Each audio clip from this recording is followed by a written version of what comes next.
Good morning, good afternoon, and good evening to all of you. We have guests and speakers in the panel joining us across the globe. I'm Harihar Subramanian, President of MECA Global Toastmasters, and this event has been coordinated by our event coordination team, consists of Omalara from Nigeria, Muddasir and Mohammad Numan from Saudi Arabia, Sridhar from Saudi Arabia, Khalid Noor from Pakistan, Prabhakar from Dubai, Atul Bola from India. And it's our pleasure to present you today's speaker as part of the panel on the topic organizational culture and leadership. Leading by example with emotional intelligence, using emotional intelligence and empowering people with growth mindset. Distinguished speakers on the panel today include Muddasir Farooq from Saudi Arabia, Busola Bejide from Nigeria, Leon Verdes from Spain, Lukang from USA, Nabeel Rafique from Pakistan. The panel is going to be moderated by our President of MECA UAE Toastmasters, Prabhakar BV. Before I hand over the stage to Prabhakar, I would like to introduce your speaker and the topic we are going to discuss on. Within the organizational culture and leadership, we are going to talk about purpose, direction, alignment, execution with excellence, and producing extraordinary results as part of the business outcomes. In emotional intelligence, we are going to touch upon the topics self-awareness, self-regulation, motivation, empathy, and social skills. Now it's my time to introduce briefly about our speakers.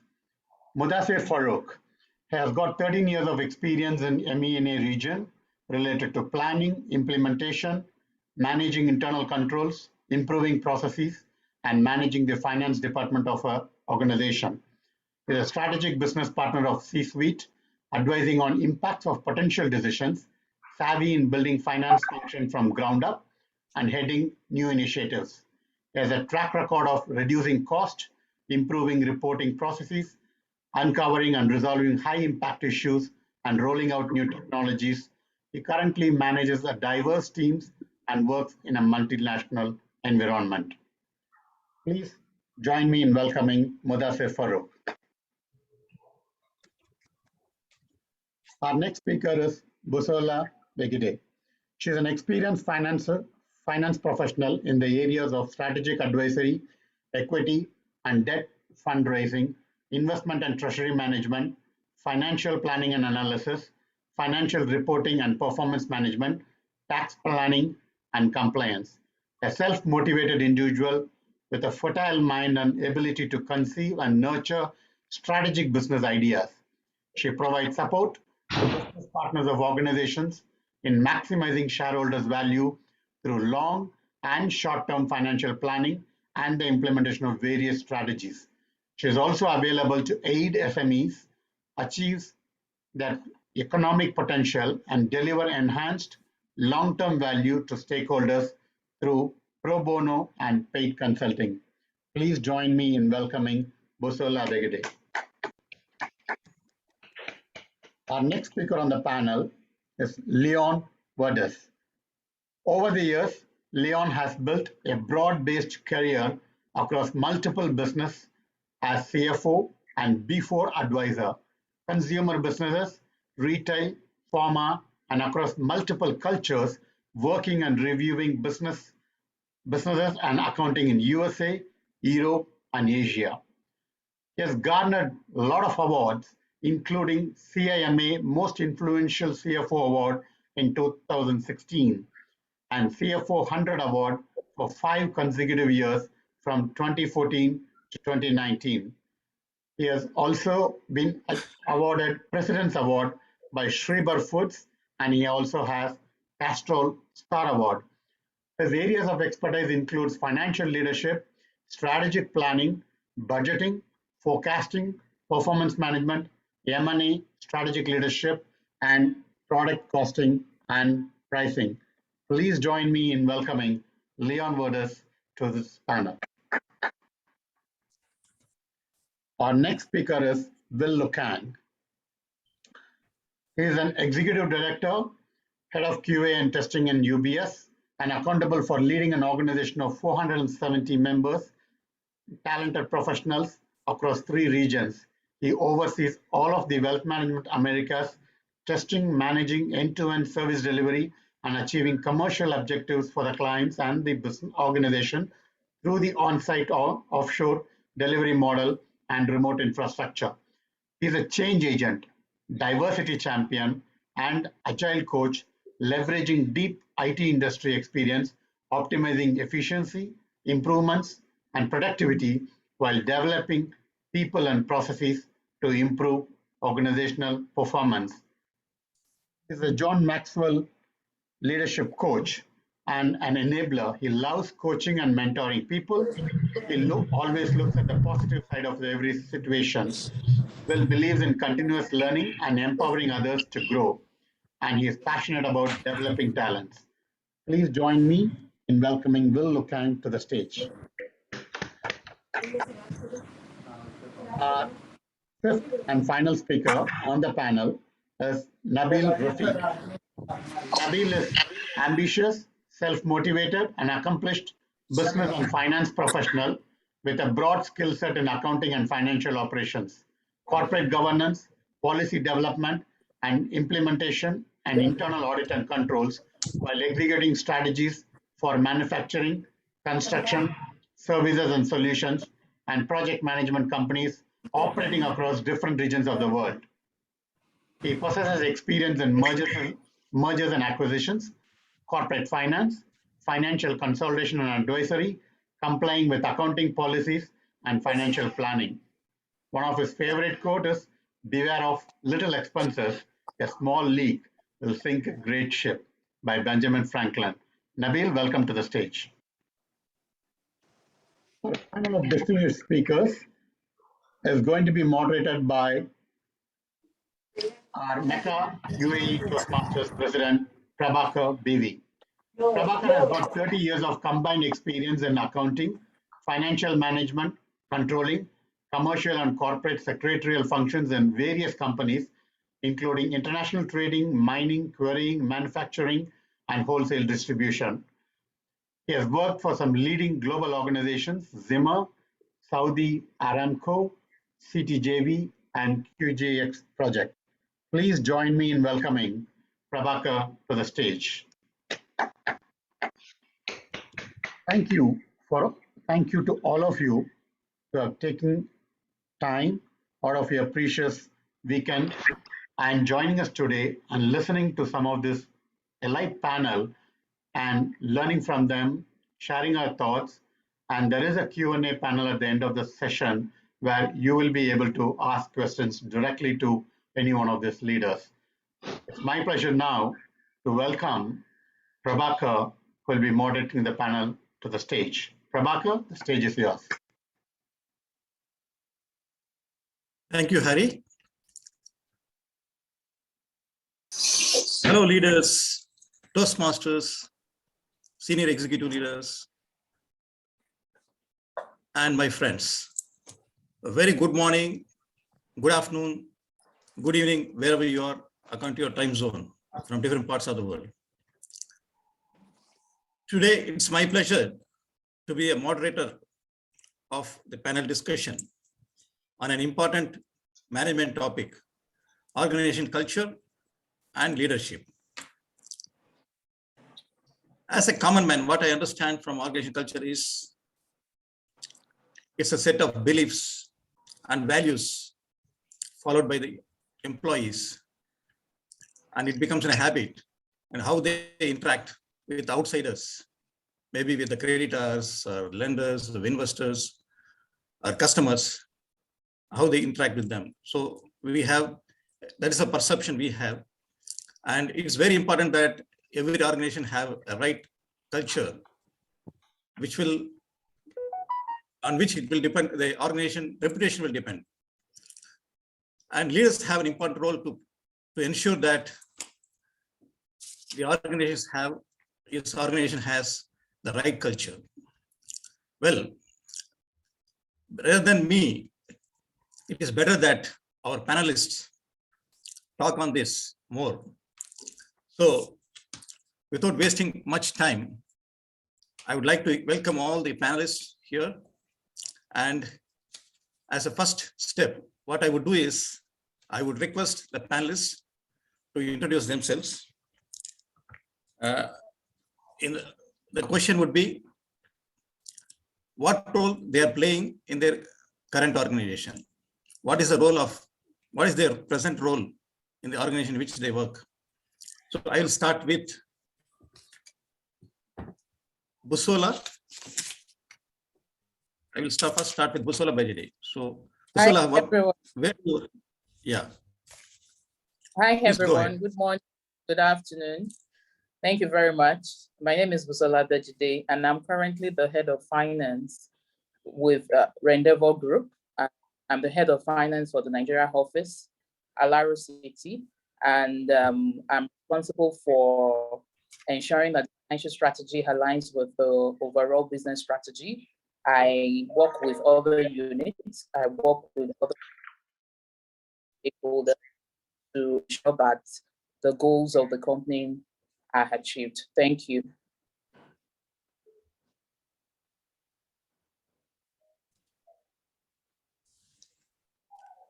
Thank you, Busola. Now, I would request Leon to introduce what his role in his present organization. Hello, everyone, and it's my pleasure to interact with such a global platform from different parts of the world. I'm Leon Verdes. I'm presently the regional finance manager for Schreiber Foods. So many of you must have not heard the name Schreiber Foods, but if you have eaten the cheese in a McDonald's burger, anywhere in the world, there is a high chance that the cheese is made by Schreiber. So Schreiber is a global cheese manufacturer and a dairy company. I currently oversee the regional finance for the Europe business outside Iberia. I recently moved into this role based out of Madrid. I was for almost 8 years working in Mumbai as the regional finance manager for the Asia business. So I've just moved, and I'm seeing a transformational change in culture and how my leadership has to evolve in this new market. So I'm happy to be here to interact with all of you on a very, very interesting topic about culture, leadership, and I'm really looking forward to our pact of action discussion. So my pleasure to be here. Thank you, Leon. Now I request Will to talk about his role in his organization. Hello, everyone. Thank you for having me today. I'm humbled to be part of this distinguished panel. My current role, I'm actually the COE lead for Agile Transformation. I just recently took over this role about 3 weeks ago. I'm helping our UBS Wealth Management USA transform our organization to be more agile. In my prior role, I was the head of quality assurance, leading an organization of 470 people globally. Outside of my work, I'm actually a passionate trainer on leadership. I focus on talent development as one of the key elements in helping people attain and reach their full potential. Thank you for having me today. Thank you, Will. Now I request Nabeel to talk about his role in his organization now. So thank you very much. Thank you very much for having me being part of this distinguished panel. Thank you very much for that. I'm Nabeel Rafique, by profession a chartered accountant from Pakistan and from England. Currently, my role is I've recently switched over to a new entity called Support Industries and Technology. It's a group entity having 4 or 5 manufacturing concern, 4 manufacturing concern, 1 refinery. So here more of a transformation. Yeah, more of a this.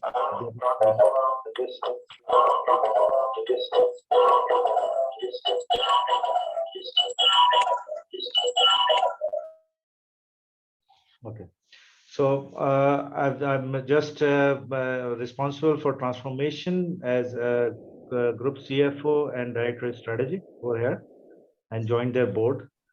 And in my previous role, I have been affiliated with Siemens Pakistan as a business CFO.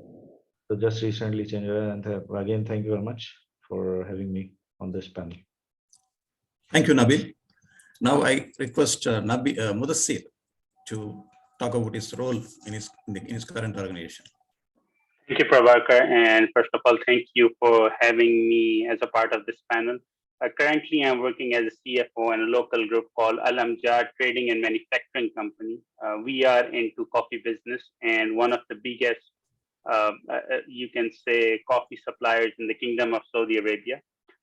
We have manufacturing plants as well as retail outlets. The brand that we are operating here is called Barnes. It's quite well known in Saudi Arabia, but we are a local brand itself. We have aspirations to grow internationally as well, and that is in the pipeline, and hopefully it will be fruit out. That's it from my side. Back to you, Prabhakar. Thank you, Muddasir, and thank you all panelists. And it's really we are all lucky to have you all in the panel today for discussion on the important topic, organization culture and leadership. And before we deep dive into the main topic, we have two more introductory questions, and each of you will have 2 minutes to speak, maximum 2 minutes. We'll start with Will again.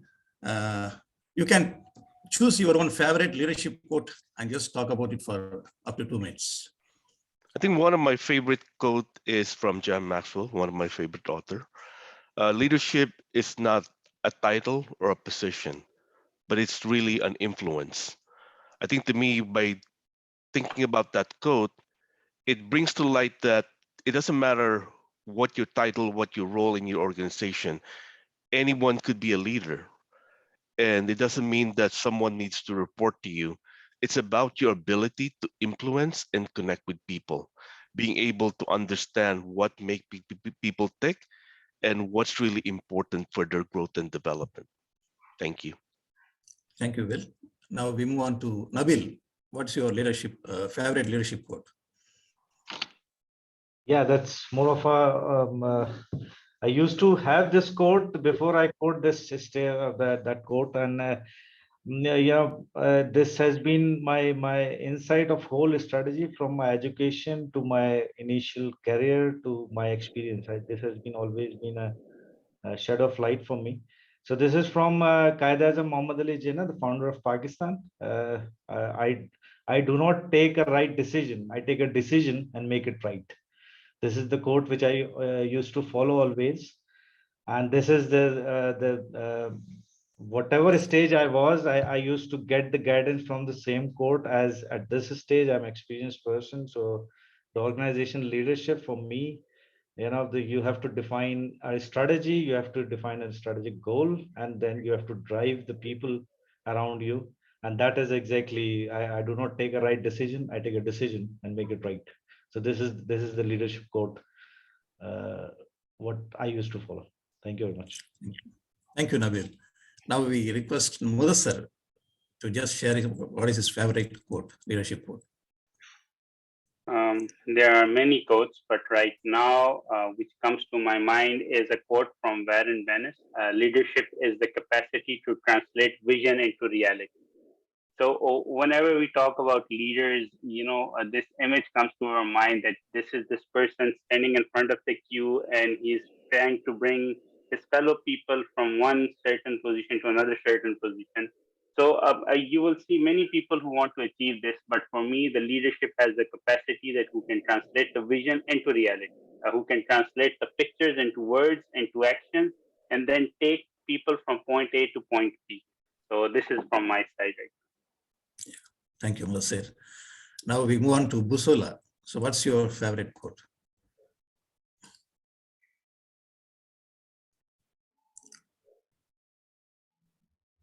You're muted, I think. You're muted, Busola. Yeah. Okay. There is echo. I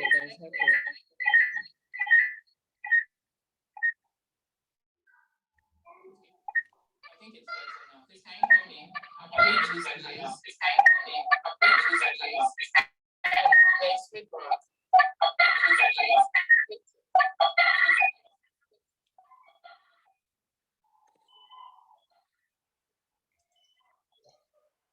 hear me now?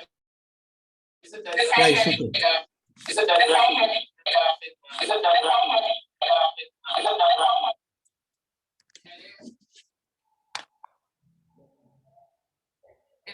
now? Yeah. Yeah, better now. Hello? Yeah. Yes, yes, better now. Can you go ahead?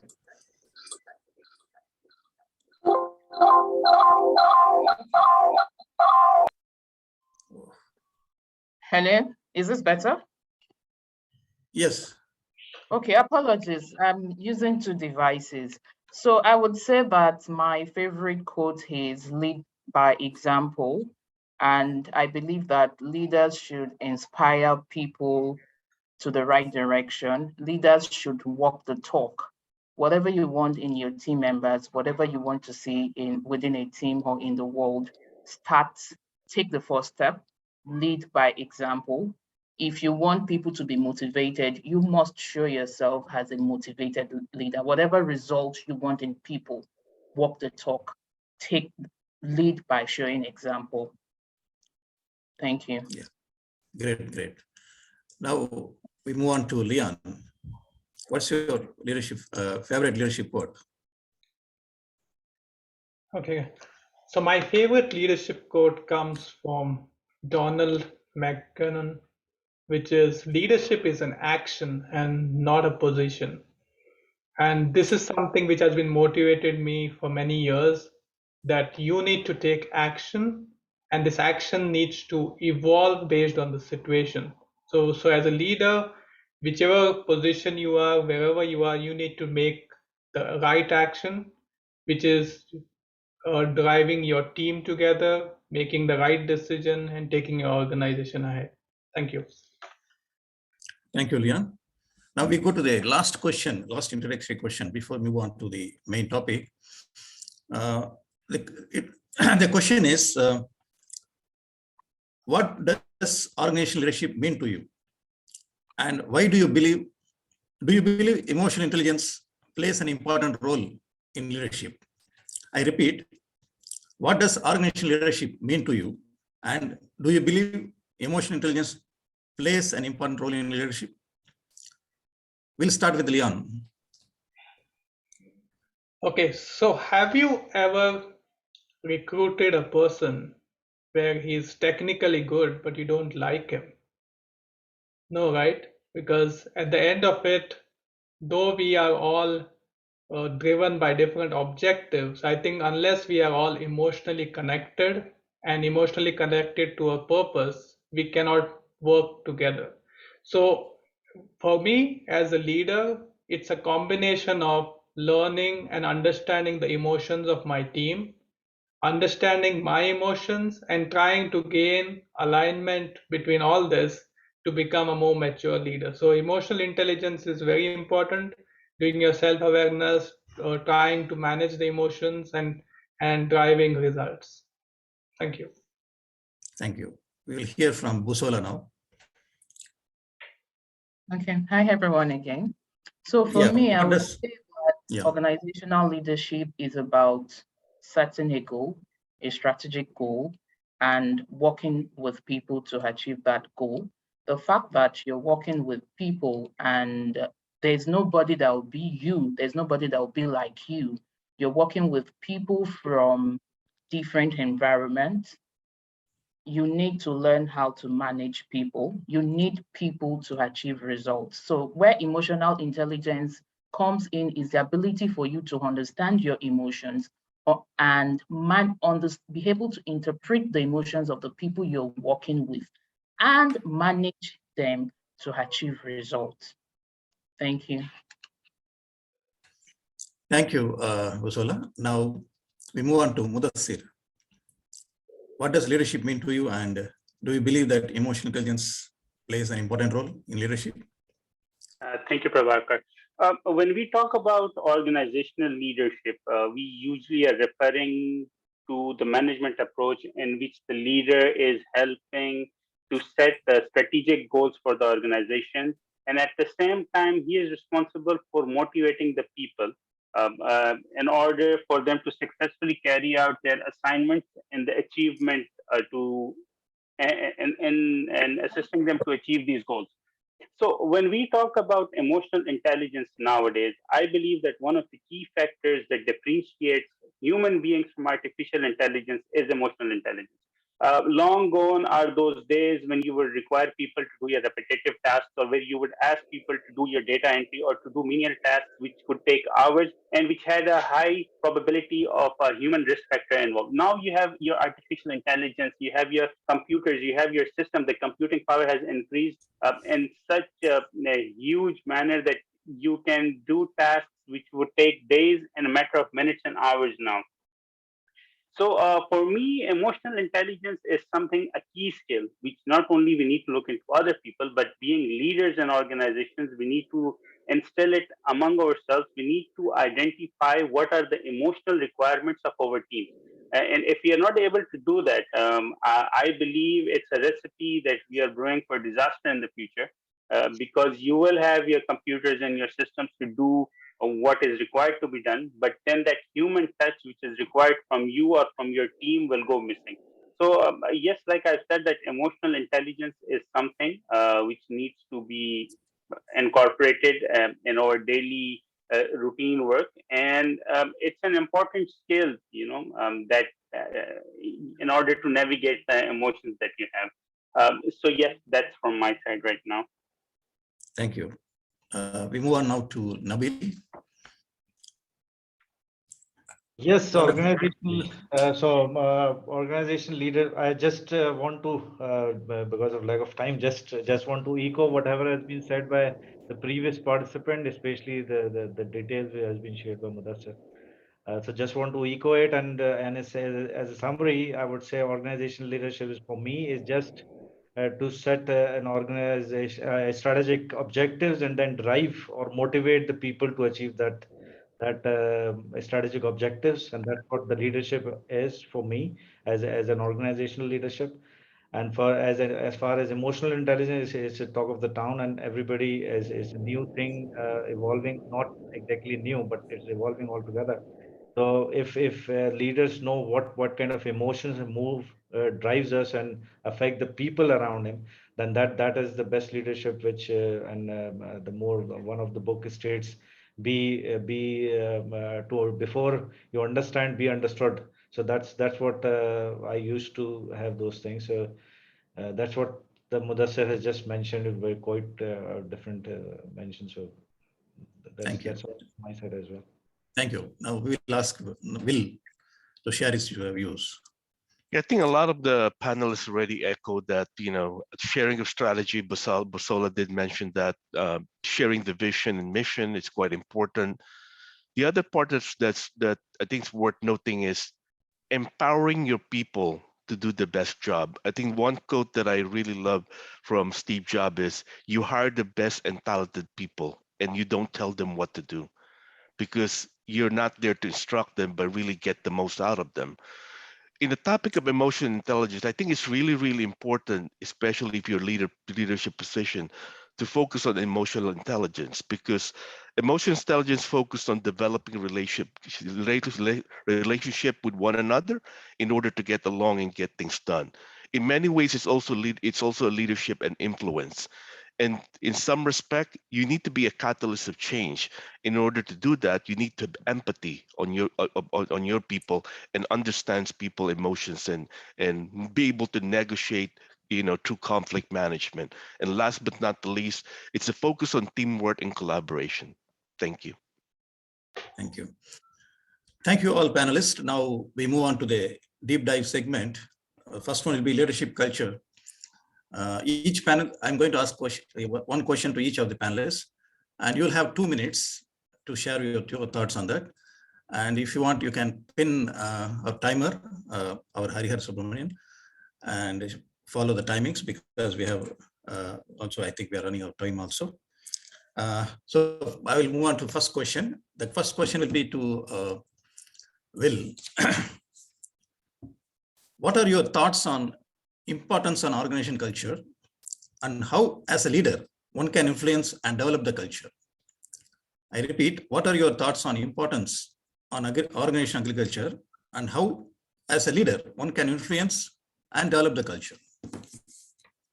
I think when I think about organizational culture, one word comes to mind is DNA, right? It's what the organization is all about, what the organization represent, and what's the value, and what's the value proposition and the value that the organization that drives the organization in achieving their goals. At the end of the day, without the DNA, you're not going to be able to drive everyone towards a common goal. So I think the organizational culture is extremely important in order to achieve the company's goal and objectives. Thank you. On to Leon. My question would be, what are your preferred leadership style? Command and control or collaborate? And how can a leader develop clarity among other leaders around the company's overall business strategy and culture? I repeat, what are your preferred leadership style? Command and control or collaborate? And how can a leader develop clarity among the other leaders around the company's overall business strategy and culture? Yeah. Thank you for the question. So I would, rather than first talking about my specific leadership style or preferred leadership style, I would say that your leadership needs to be situational, and your style of leadership has to also evolve based on the situation. And I'll give you a practical example what we faced. Right, we had done an acquisition of a large dairy company which was more promoter owned, and the culture was very authoritarian, which means that the team was very focused on taking instructions and following to the T, which means it was not empowered leadership, but to start with, it was very specific dictatorial leadership. So what we had to do over a period of time is to start with managing the team based on what culture they came from, but also evolve the culture over a period of time. So my long-term or the preferred style is, of course, democratic leadership, getting the team involved, getting them more empowered. But then based on the situation, we had to also know what my team member was used to and try to evolve him from one specific journey, which is one style of leadership, to a different. So it is a blend of trying to know which culture your organization is, trying to fit within that culture, but overall in the long term, try and go to more collaborative style of leadership, which is what is the leadership style of Schreiber. So that's what we tried to do. And my preferred style would be collaborative leadership. Thank you. Thank you, Leon. And now my question will be to Busola. How we manage a team of people properly if we had to work cohesively as a team with people you don't like?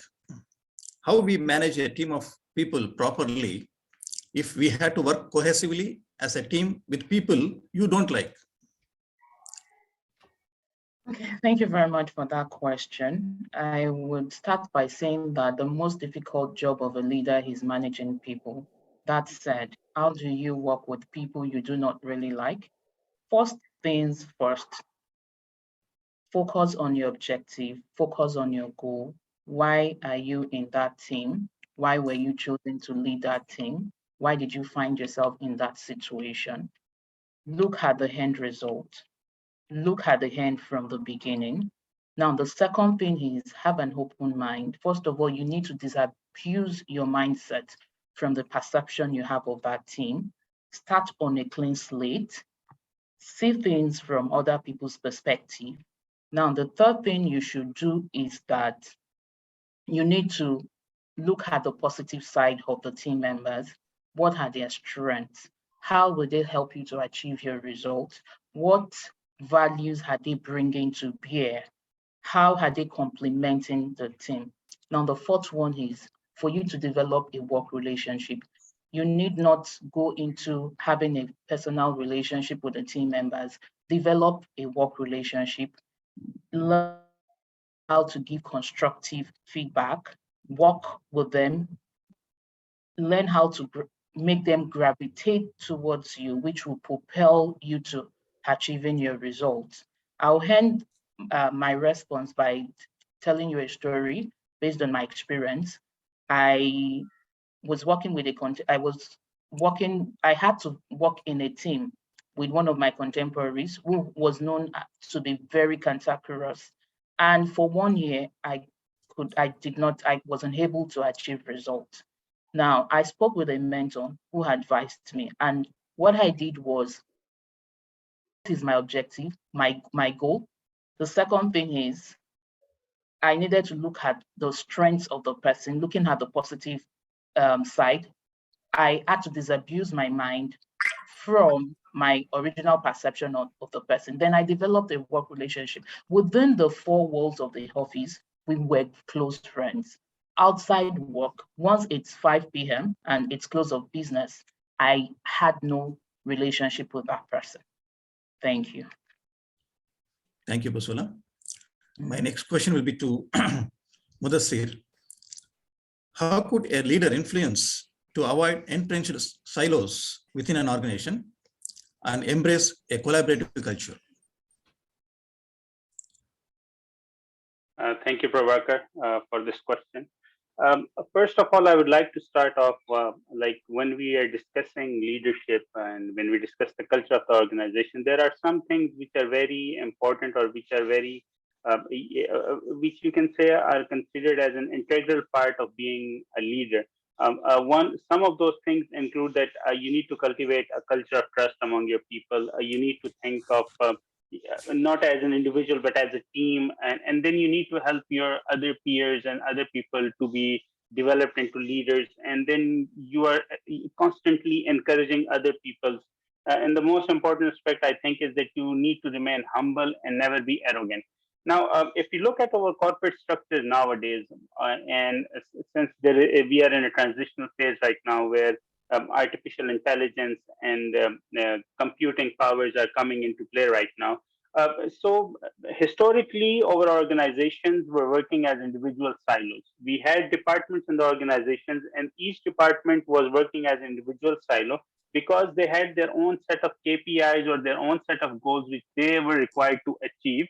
And then you had the leadership, some 1-2 individuals sitting at the top, and they were collaborating and they were taking all the data and then they were consolidating and then they were taking the decisions. Now with more agile framework and leadership styles coming into play, like you've said that leaders now need to influence each other. They need to tell the departments or they need to tell the different people in their organizations that there needs to be a collaboration among yourselves in order to achieve a certain goal or in order to achieve what is required to be achieved.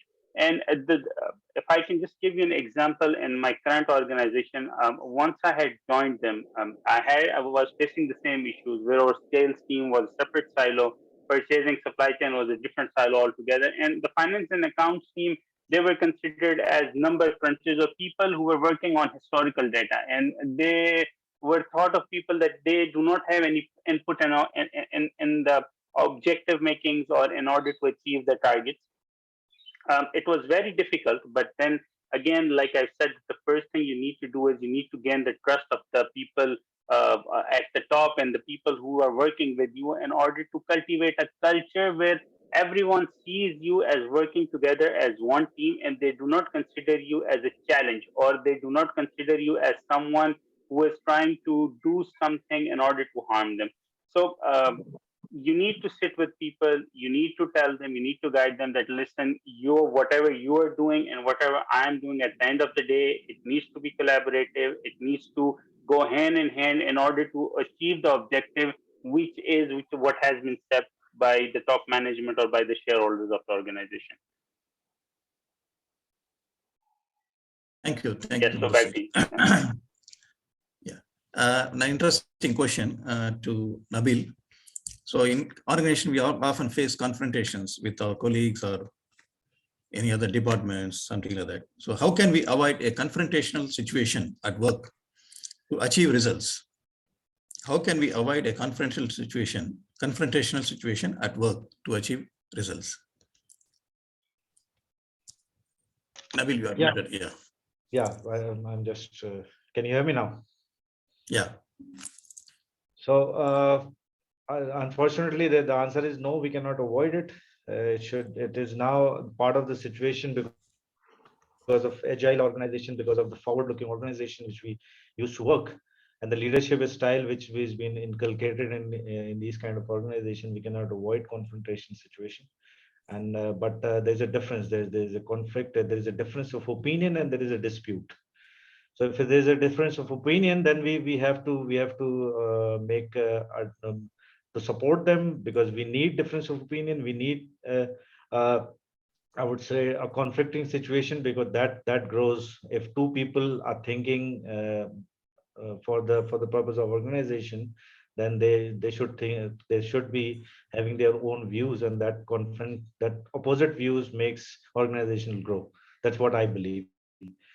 So same as so why I'm saying that is because of my experience in Siemens, which is we used to follow 4I principle. Every decision has to be taken by two people. One is commercial, one is technical. So every decision has to be taken by them, and every time, because for example, if we have to win an order from a customer, the technical guy who is supposed to be a CEO, acting as a CEO, so he want to support a customer, having giving a better price, and giving better solutions and services. From the other side, I want to increase the bottom line. So that is a situation which needs to be deal with.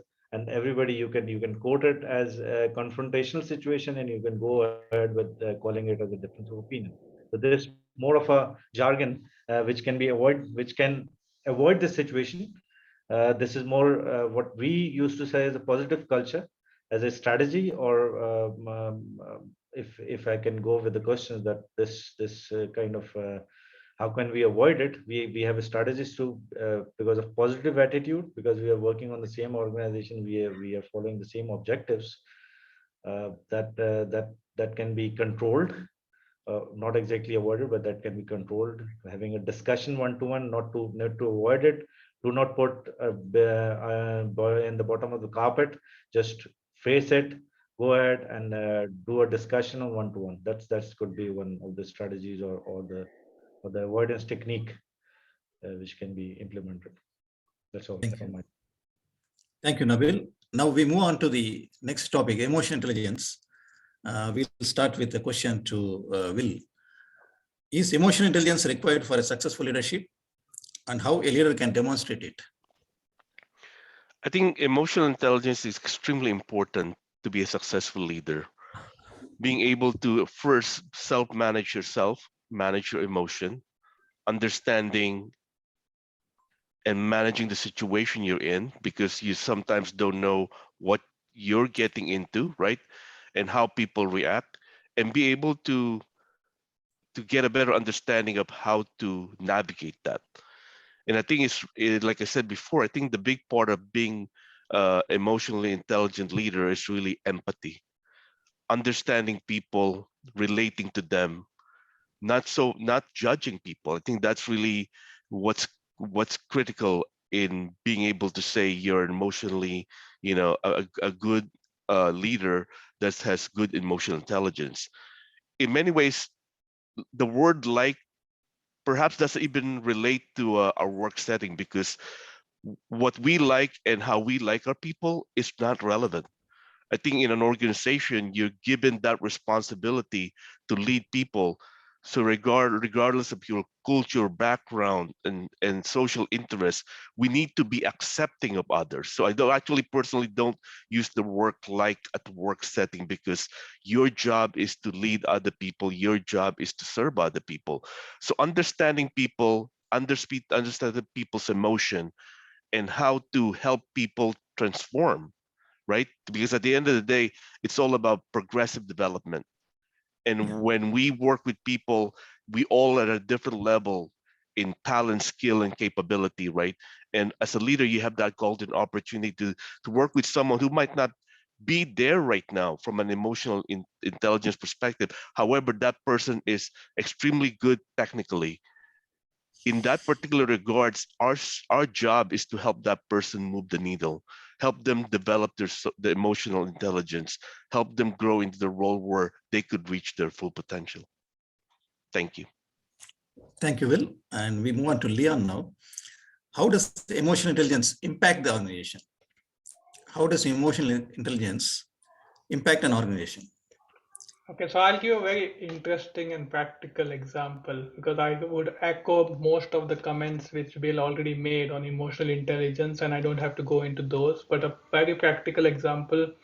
So my neighbor who works for Real Madrid is an emotional intelligence expert. Okay, his role is throughout the match is to observe each and every player, see their faces, and to decide whether they are in the what level of emotional mindset in terms of performance on the ground, because depending on what he sees, he knows that okay, which are the players which are reaching a level where maybe you need to make changes, you need to make strategic moves, and this is a very important aspect about the strategy of what happens on the ground, right?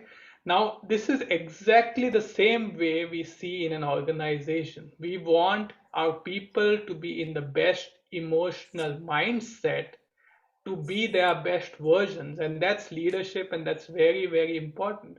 And we have to continue to engage and understand in what level of emotional mindset is your team. How can I motivate them to reach the vision and the strategic action which needs to be taken so that your organization can grow? So as leaders, I think it's very important to understand and be very emotionally mature, and develop your team also to have the same culture to finally grow an organization where everyone tries and achieves their best. Thank you. Thank you. We move on to Busola. Your question would be, what are the essential tools for emotionally intelligent leader? What are the tools, essential tools available for emotional intelligence leader? Thank you very much. I would want to align with my co-panelists on this topic and just add few points. So I would want to say that, first of all, you need to be self-aware of your emotions. You need to understand your emotions, understand your personality, know the kind of person you are. It's okay if you're a temperamental person. It's okay if you're a very calm person. It depends on the way you react to situations. That's fine, but you need to dimension your skills, your emotional intelligence skills. You need to carry out this self-awareness exercise. Who are you? Once you understand your emotions and you understand who you are, the second is how to self-regulate your emotions. You need to be able to self-manage your emotions. And I'll tell you an example. When I receive emails at work and I'm not so comfortable with the tone of that email, rather than react immediately and send a response based on my emotions, so I just leave that email, focus on something else, then go back to that email after a while. I'm able to provide a constructive feedback to the sender of that email, devoid of emotion. So what I have just done is to self-regulate. Sometimes it could take me walking away from my desk and coming back to my laptop. So what had the action I took was just to self-regulate your emotions. You need to understand what your pet peeves are and understand how to manage such situations. Then social awareness, that was spoken on by Will. You need to be able to interpret and understand people's emotions. And if you're able to interpret and you're emotionally aware of their emotions, then you can influence their emotions. So you need to be able to interpret people's emotions in your daily interactions and be able to influence the emotions of other people. The last point I'll leave with you is relationship management. So if you understand yourself, you understand your emotions, you're able to self-regulate, you're socially aware of people's emotions, then relationship management will be seamless for you. So you understand how to respond to situations, you understand how to get people to get their buy-in into your points, you understand how to get people to support you, you're able to motivate people to achieve results. Thank you. Thank you, Busola. Now we move on to Muddasir.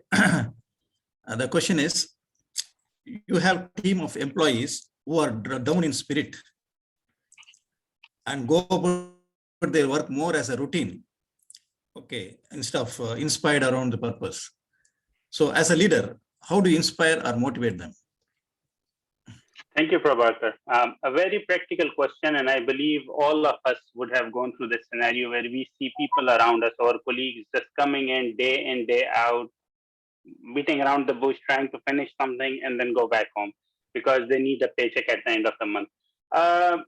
Since we are into emotional intelligence, for me, I believe that the two important things are empathy and communication. You really sometimes need to sit down with your employee. You need to communicate what is required of them or what the organization they're working for is trying to achieve. They might have a different way or a different idea altogether than how to achieve the same target. They might want to do something in a completely different manner while getting the same result as you want them to be, that you want them to achieve. So what I see is that we have, there are barriers in our communications with our colleagues where they lose the interest because they believe that they are not a part of the change cycle or they're not part of the culture. And secondly, they have this mentality because as human beings, we all have the ability to think. So they consider that whatever they're thinking, their thought process is not being given the right amount of respect that they think they should have. So it's always better to have an open communication with your colleagues, with your peers, in order to understand where the problem they think lies and how they want it to be improved. So whenever you have people coming together with their ideas and they see that you're giving their ideas or their thought processes the values, even it's just a nod of a head, just saying to them that what you're saying is correct, not necessarily you implement it, still they feel that they're involved. And second thing, empathy, because what I have seen is you can threaten people, you can call them and tell them, listen, I don't like the way you're working. If you don't show up the way I want you to show up, then you'll be shoved out. It's as simple as that. Or you can have some monetary gain. You can give them some sort of benefits. But sometimes what happens is that, again, because we are not empathetic enough or we do not have that empathy to understand what our employees need, we give them the wrong response altogether. Maybe this person is just looking for a couple of days off, and we tell them that, no, I will increase your salary, and we demotivate him more. So I believe communication and empathy are two ways where we can work with our colleagues to show them that this is the purpose the organization needs from them, and this is how we can work collaboratively. Thank you, and back to you, Prabhakar. Thank you, Muddasir. Now we move on to Nabeel. Nabeel, how a leader or staff in an organization develop emotional intelligence? How can they develop emotional intelligence? So without repeating again, I echo whatever has been said by my fellow panelist. I cannot add more, but two things which has been mentioned in the book of Daniel Goleman, which is the foundation of this emotional intelligence.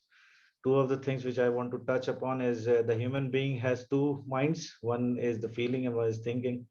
So that is the one topic which I want to highlight. And second is emotional intelligence at its peak, when there's a balance between emotions and reasons. So there's a thinking and there's a feeling, the kind of activity which emotional intelligence used to have. Just want to highlight those things as emotional intelligence. So the ways which the leader can develop emotional intelligence, what I believe can develop emotional intelligence in an organization, is the practice mindfulness. This is more of a meditation where you live in that moment to feel and sense whatever you feel like. That give you a more control in your self-awareness and self-regulation. So mindfulness is the activity which can be practiced as individual, as in for self-awareness and self-regulation, and for others. I believe there's we need to develop. You need to listen to the people. There's more of an listening skills needs to be developed. That's the other topic which can be focused. That's all about emotional intelligence. You need to see how the people act, how people feel about your decision-making capabilities, and how you affect the people, how your emotions affect your people. So that's more of a listening skills. You need to understand what the people are thinking. And third one is I want to link my previous question, the confrontational one.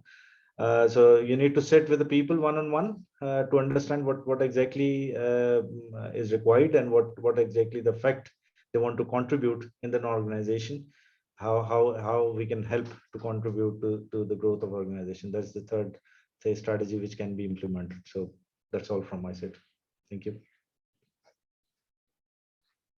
We are mute, Prabhakar. You're mute. Yes, thank you. Thank you very much to all the panelists for having shared your great experiences and thoughts on organization culture, leadership, and emotional intelligence. I'm sure all the participants would have been benefited and their learnings would have been there. Now, I think we will move on to, do we have time for a question and answer session for say 5 to 10 minutes?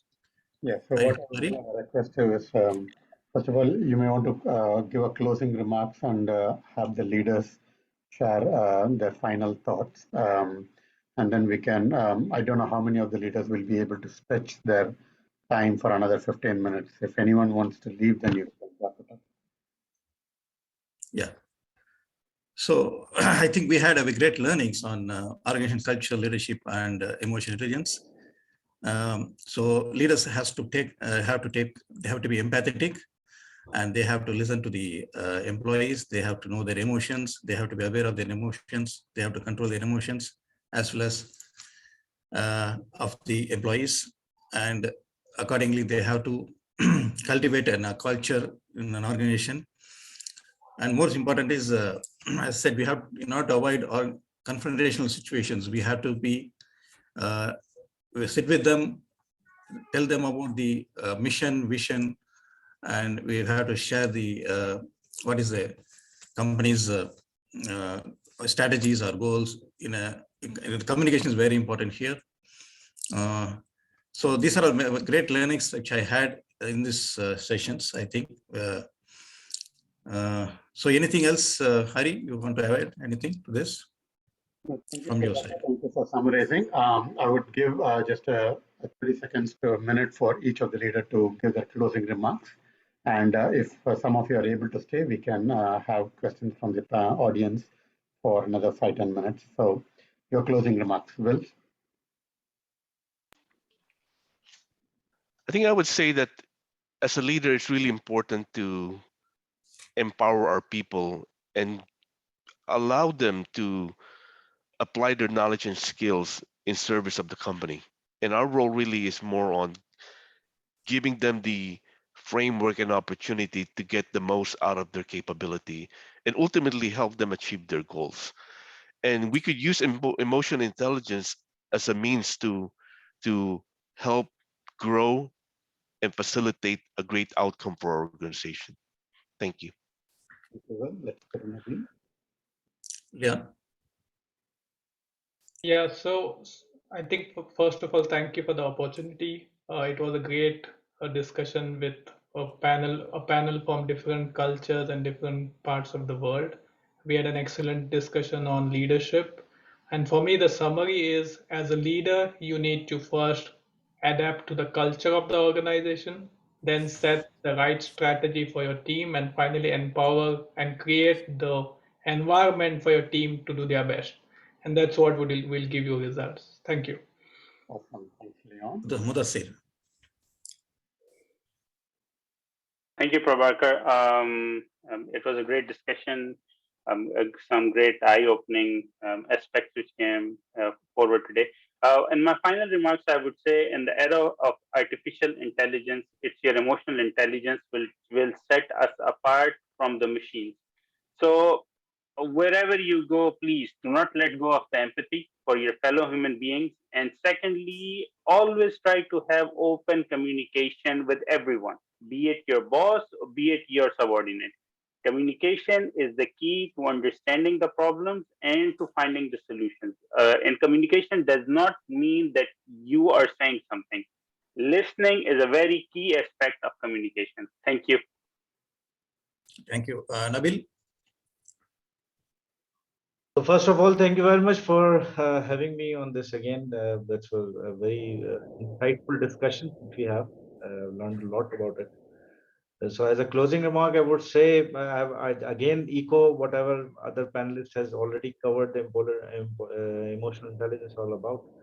But I'd like to add one thing is you need to have a positive attitude to lead the team, and you need to empower the people to complete the task, and that's open culture is must to have this whole kind of emotional intelligence being implemented. So that's what I would want to add as a closing remarks. Thank you very much for that. Yeah, thank you, Nabeel. And we finally move on to Busola. A final word. Okay. Thank you, everyone, for having me join this panel discussion. It's been a learning session for me, listening to the other points from my co-panelists. I would like to say that as leaders, we need to have the tact to be able to work with anybody and everybody. More often than not, we inherit teams and do not have the opportunity to choose our own team members. So when we're faced with situations like this, we need to be emotionally intelligent to manage people and to ensure that our goals are achieved. Thank you. Thank you, Busola. Now we invite anyone from the audience. Do you have any question?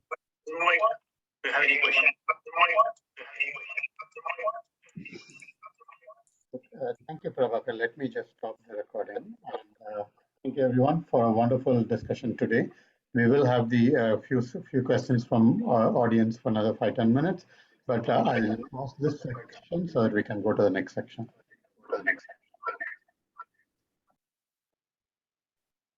Hey, everyone, thank you.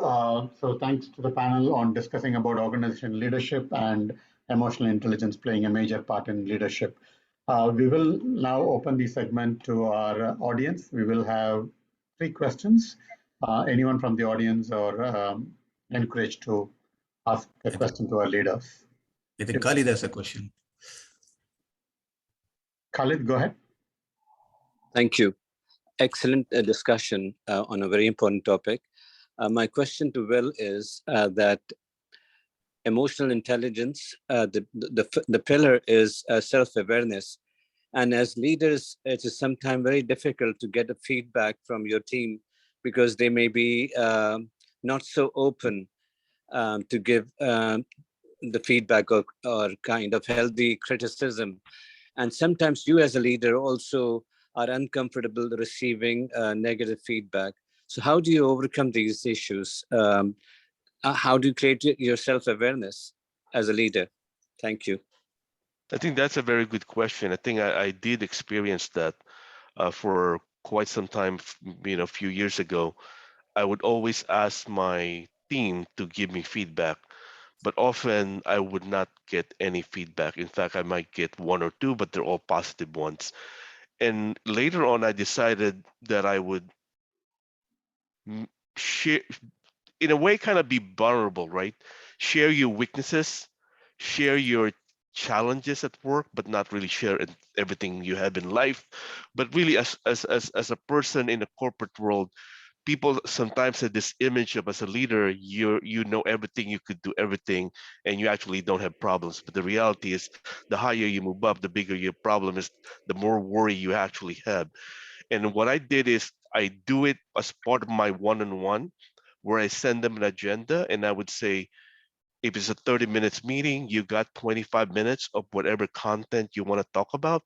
But the last 5 minutes, I want to talk about feedback that you actually, want to share with me, or things that you think that I should do better, right? I always ask people this 3 question, right? And I learned this from one of my peers 10 years ago. What am I doing that's really good that I need to continue doing?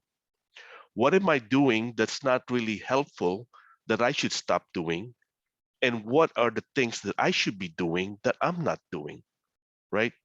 Because the first one is something I'm really good at, I should continue doing it. Second one is something I'm doing that's a bit disruptive and not helpful, I should correct that. That's feedback.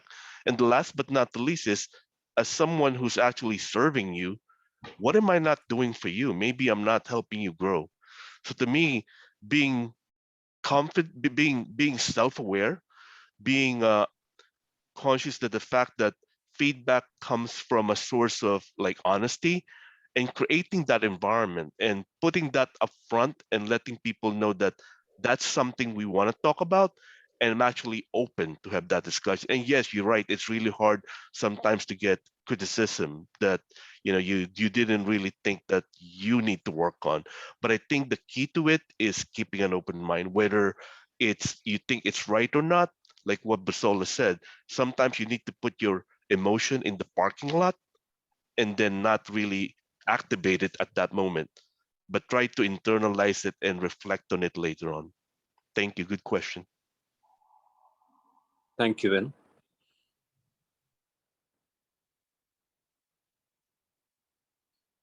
Do we have any other questions from the audience? Okay. So if there are no other questions, I would like to inform that we had this wonderful topic and we had a distinguished panel this month in organizational leadership and emotional intelligence. Our next month topic in executive leadership is leadership development, personal leadership development.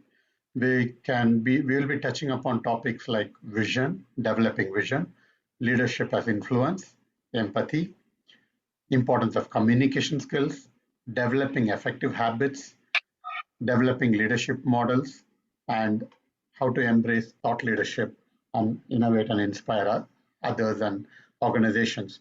These will be some of the subtopics we would be looking to touch upon in our next month leadership development topic. If there are SMEs in this audience who wants to be a panel speaker in June, feel free to reach out to me and I'll be happy to accommodate and host you as one of the panel speaker for the next month discussion. So without further ado, once again, I thank all the speakers on this call, in this panel, for taking their valuable time and sharing your thoughts on leadership. It's a pleasure to hear from you. All of us learned a lot from you, and we look forward to having you again in another topic pretty soon. Thank you, everyone, and thanks to all the audience who have here wonderfully contributed to the session. Thank you. Thank you. Thank you for the opportunity. Great panel. Thank you. Thank you you, very Hari. Thank you, Prabhakar. Great job. Thank you. Bye, everyone. Bye, Thank everyone. Bye. Thank you, everyone. Thank you. Bye-bye. Bye. Bye. Okay, see you, Hari. Bye. Yep. See you. Thank you. Bye.